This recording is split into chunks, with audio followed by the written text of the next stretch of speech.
الفصل الثاني عن صفوان بن عسال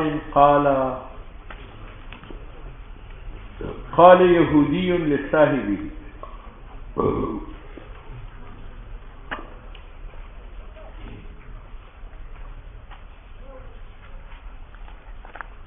ایک یہودی نے دوسری یہودی کو کہا کہ یار مجھے لے چلو، یہ جو مدینہ میں نبی آیا ہے اس کے پاس مجھے لے چلو۔ اس نے کہا تم نے یہ کیوں کہا مجھے نبی کے پاس لے جاؤ؟ اس کو نبی نہ کہو، اگر اس کو پتہ چل جائے کہ یہود مجھے نبی کہتے ہیں تو خوشی کے مارے اس کی آنکھیں چار ہو جائیں۔ یہ کہو الی ھذا الرجل، مجھے نئے آدمی کے پاس لے جاؤ۔ بہرحال یہ ان کی آپس کی بات، پھر دونوں چلے۔ نبی علیہ الصلوۃ والسلام سے انہوں نے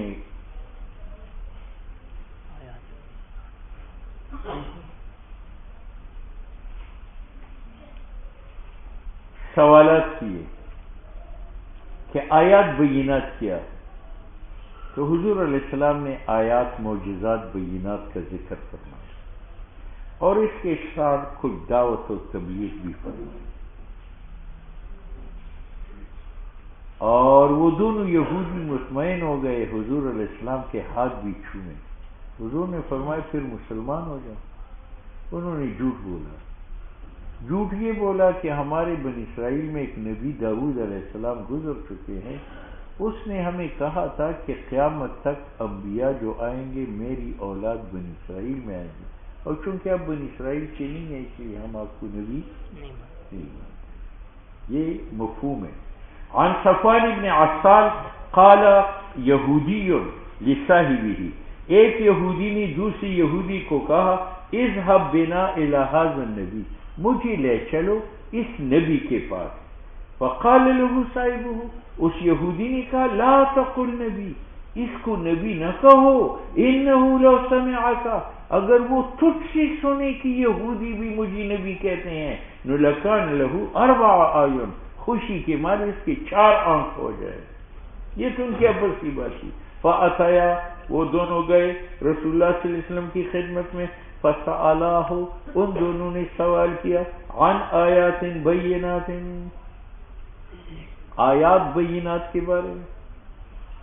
آیات بینات سے مراد کیا ہے؟ تو ایک توجیہ یہ ہے کہ اس سے مراد احکام شرعیہ، کہ احکام شرعیہ جو ظاہر ہے کھلی ہے وہ کیا ہے؟ تو حضور نے جواب دیا کہ لا تشرکوا باللہ شیئا، وہ احکام بینات یہ ہے کہ خدا کے ساتھ شریک مت ٹھہراؤ، ولا تسرقوا، چوری مت کرو، اور ولا تزنوا، زنا مت کرو، ولا تزنوا، زنا مت کرو، ولا تقتلوا النفس التي حرم اللہ الا بالحق، اور کسی کو ناحق نہ قتل کرو، ولا تمشوا ببریء الی ذی سلطان، اور ایک پاک دامنی کو مجرم ظاہر کر کے بادشاہ کے پاس نہ لے جاؤ کہ بادشاہ اس کو قتل کرے، اور سحر مت کرو، ولا تاکلوا الربا، اور سود مت کھاؤ، ولا تقذفوا محسنا، اور پاک دامن عورت پر زنا کے الزام نہ لگاؤ، ولا تولوا للفرار یوم الزحف، اور پش نہ پھیرو بھاگنے کے لیے جنگ کے دن، وعلیکم خاصۃ الیہود، اور تم پر ایک یہود خاص ایک حکم ہے کہ اللہ تعتدوا فی السبت، تم ہفتے کے دن مچھلیوں کا شکار نہ کرو، یہ حکم ہمارے لیے نہیں ہے، صرف تمہارے لیے ہے۔ قال فقبل یدیہ، دونوں یہودیوں نے چھومے آپ کے ہاتھ، ورجلے آپ کے پاؤں، وقال، انہوں نے کہا نشہد انک نبی، ہم گواہی دیتے ہیں کہ آپ پیغمبر ہے۔ قال فما یمنعکم ان تتبعونی، کون سی چیز تمہیں منع کرتی ہے میرے اتباع؟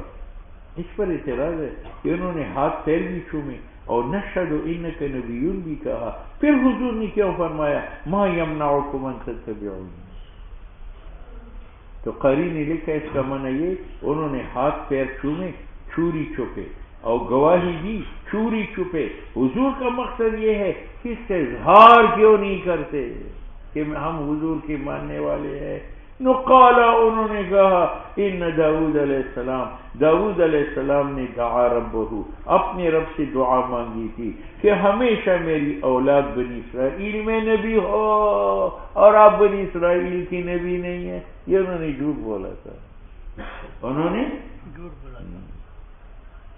وَإِنَّا نَخَافُ دوسری وجہ بیان کی کہ جناب ہم اگر آپ پر ایمان لائے اور ہماری برادری یہود کو پتہ چلے تو وہ ہمیں قتل کریں گے، ہم جان بچانے کے لیے ایمان کے اظہار نہیں کرتے. وَإِنَّا نَخَافُ اور ہم ڈرتے ہیں إِنِ اتَّبَعْنَاكَ کہ اگر ہم آپ کی پیروی کریں نو أَن يَقْتُلَنَا الْيَهُودُ یہود ہمیں مار ڈالیں گے. رواہ ترمذی و ابو داؤد و نسائی. فَسَأَلَهُ عَنْ آیَاتٍ بَيِّنَاتٍ آیات بینات سے مراد اگر احکام شرعیہ ہے تو حضور کا جواب ان کے مطابق ہے. حضور نے احکام شرعیہ کا جواب دیا کہ شرک نہ کرو، چوری نہ کرو، زنا نہ کرو، ناحق کسی کو قتل نہ کرو، اور پاک دامن کو تھانے کے پاس نہ لے جاؤ کہ اس کو قتل کرے، سحر مت کرو، سود مت کھاؤ، پاک دامن عورت پر الزام زنا کا نہ لگاؤ، اور مت پیرو اپنا پشت بھاگنے کے لیے جنگ سے. وعلیکم خاصۃ اليہود اور تمہاری پر ایک خاص حکم فرض ہے کہ آپ تجاوز نہ کرے ہفتے کے دن شکار کر کے. دوسری توجیہ یہ ہے فَسَأَلَهُ عَنْ آیَاتٍ بَيِّنَاتٍ انہوں نے سوال کیا ان معجزات سے جو موسیٰ علیہ السلام کو دی گئے تھے. بینات وہ ید بیضا ہے، عصا ہے، اور جب انہوں نے بات نہیں مانی تھی تو ان پر مینڈک نازل ہو گئے تھے، اور جب بات نہیں مانی تھی تو ادم ان پر خون کا سیلاب آیا تھا، اور جب انہوں نے بات نہ مانی تھی تو ان کے چمڑے کے اندر جوئے پیدا ہو گئے تھے، اور جب انہوں نے بات نہیں مانی تو اللہ نے ان پر قحط سنین مسلط کر دیا تھا. وہ 9 معجزات. اب اگر آیات بینات سے مراد 9 معجزات ہو تو پھر حضور نے تو وہ ذکر نہیں کیے کہ حضور کا جواب ان کے سوال کے مطابق نہیں ہے. تو قاری نے کہا کہ اگر آیات بینات سے مراد احکام ہو پھر تو حضور کا جواب مطابق ہے، اور اگر آیات بینات سے مراد معجزات ہو جواب مطابق نہیں ہے، پھر یہاں حدیث میں اختصار کرنا پڑے گا. حضور صلی اللہ علیہ وسلم نے معجزات کا بھی ذکر فرمایا، اور اس کے بعد بطور تبلیغ کی لا تشرکوا الی آخرہ یہ بھی ذکر فرمایا، لیکن راوی نے معجزات کا ذکر اس لیے نہیں کیا اکتفاء بالقرآن کہ وہ قرآن میں موجود ہے. بات سمجھ میں آئی؟ وعن انس قال قال رسول اللہ صلی اللہ علیہ وسلم 3 بنیادیں ہیں ایمان کی. الکف عن من قال لا الہ الا اللہ زبان روکو کلمہ گو سے، کلمہ لا تکفر ہو بذنب اگر کلمہ گو کوئی گناہ کرے تو اس کو کافر مت کہو، لیکن تب کہ وہ گناہ عملی ہو.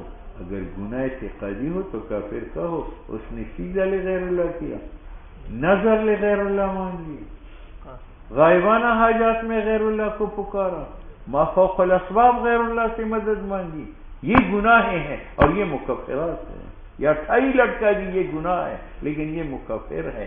یہاں بے ذنبین سے مراد بے ذنبین غیر مکفر، کہ کلمہ گو اگر زنا کرے، قتل کرے، چوری کرے، شراب پیے، نماز نہ پڑھے، ان گناہوں کی وجہ سے ان کو کافر نہ کہو. اور اگر ضم مکفر ہو تو پھر کافر کہنا فرض ہے. ٹھیک ہے. ولا تخرجه من الاسلام اور اس کو اسلام سے نہ نکل. پہلی جملے میں لا تکفروا بذنب خوارج کیا رد ہے. خوارج کا مذہب یہ ہے کہ مرتکب کبیرے کا کافر ہے. حضور نے فرمایا لا تکفروا بذنب.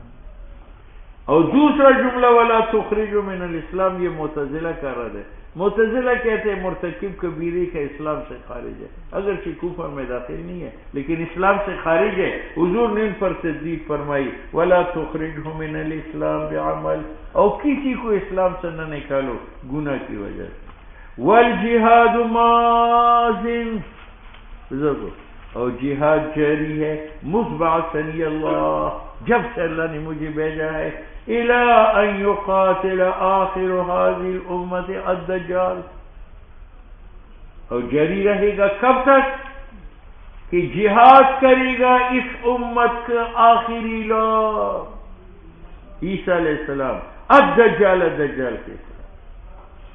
اب جہاد سے روکنے والی طاقتیں دو ہے، ایک انتہائی ظالم بادشاہ جہاد سے روکتا ہے، اور ایک انتہائی نرم دل لوگ ہے، دل میں نرمی ہے، عیسائی کو بھی پیار کرتے ہیں، یہودی کو بھی پیار کرتے ہیں، اور سکھ اور ہندو کو بھی دوست بزرگ کہتے ہیں. تو حضور نے فرمایا لا یقتلہ جور جائر، کسی ظالم کا ظلم جہاد کو نہیں روک سکتا، ولا عدل عادل، نہ کسی بزرگ کی بزرگی جہاد کو روک سکتی ہے. ٹھیک ہے.